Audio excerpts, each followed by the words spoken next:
Sometimes, all it takes to ignite a geopolitical fire is a glass of milk and a loud presidential statement. When Donald Trump once again accused Canada of imposing predatory tariffs on American dairy products, it sounded like yet another blow to struggling U.S. farmers. But let's pause and ask one simple question. Is it really as dramatic as he claims? Yes, Canada does list tariffs of 250 to 270% on American products like butter, yogurt, and powdered milk in its tariff schedule. That sounds intimidating, but there's a catch. These tariffs only apply if a special quota, the so-called tariff rate quota, is exceeded. And here's what people rarely say out loud. That quota is almost never exceeded.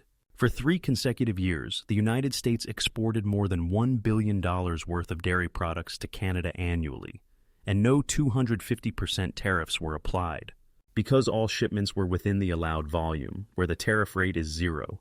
In other words, the tariff exists, but in practice it is almost never triggered. This is one of the classic tools of political manipulation.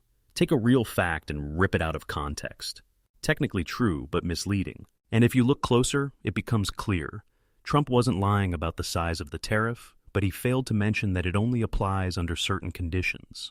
Now the question, if the tariffs are nearly non-existent, why don't American companies export more dairy products to Canada?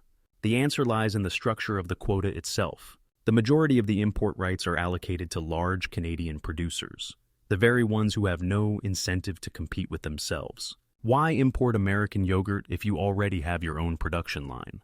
What for? In 2024, Canada allocated a quota of 3.5 million kilograms of yogurt and buttermilk from the United States. Only 12% of that quota was used. The remaining 88% went untouched, not because Canada forbade it, but because no one was interested. The largest quota holders are giants like Saputo and Skotakis. They have no interest in importing because it would damage their own business. The United States responds by saying Canada unfairly distributes quotas among its own companies, effectively blocking the market for American products. Canada counters, "We are protecting our agricultural system, and this fully complies with international trade rules." A USMCA arbitration panel sided with Canada.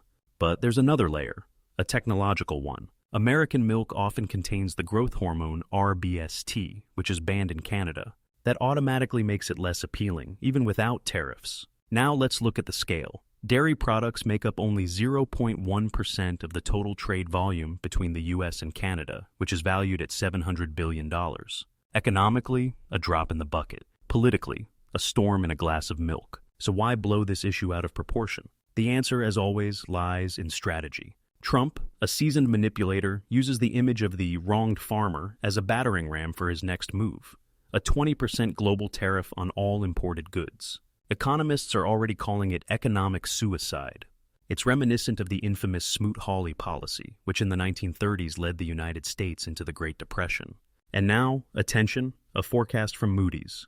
If this policy is implemented, the unemployment rate will rise from 4% to over 7%, and the U.S. economy will enter a recession even before the first dollar is collected from these tariffs. Financial markets have already felt the impact. Dow Jones, minus 1.48%, S&P 500, minus 1.76%, NASDAQ, minus 2.64%, Bitcoin plunged 8%. Investors are fleeing like rats from a sinking ship. And all of this, before the decree is officially signed.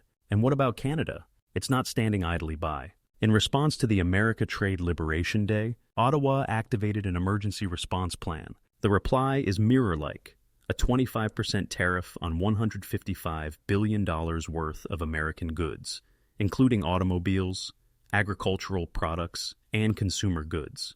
Now imagine this. America loses Canada and Mexico as its main trading partners. Your next car will cost between $2,000 and $15,000 more. Electronics, up by dozens of percent. And gasoline, up by 80 cents per gallon, warns Goldman Sachs. But that's not the end. Canada is hinting if the United States continues its aggression, energy supplies may be reconsidered. Let me remind you, Canada is the largest supplier of oil and gas to the United States. Refineries in the Midwest are specifically configured for Canadian crude. If the tap is turned off, what remains is Venezuela or Saudi Arabia, and those are entirely different costs. Meanwhile, American industry is bursting at the seams. Automakers, electronics manufacturers, agribusiness, all are sounding the alarm. If supply chains collapse, a wave of layoffs, cutbacks, and bankruptcies will follow. And what is Trump doing? He laughs and says, "Have fun, farmers." Cynicism taken to the extreme. Even America's allies are beginning to pull away. The EU and China are offering Canada and Mexico alternative alliances. And this could be the beginning of the end for American hegemony in the region. Do you still think it's about milk? Or is it really about the battle for control over the global economy? Share your thoughts. Is this truly about protecting the American producer, or a path into the abyss under the loud slogan, "America First"?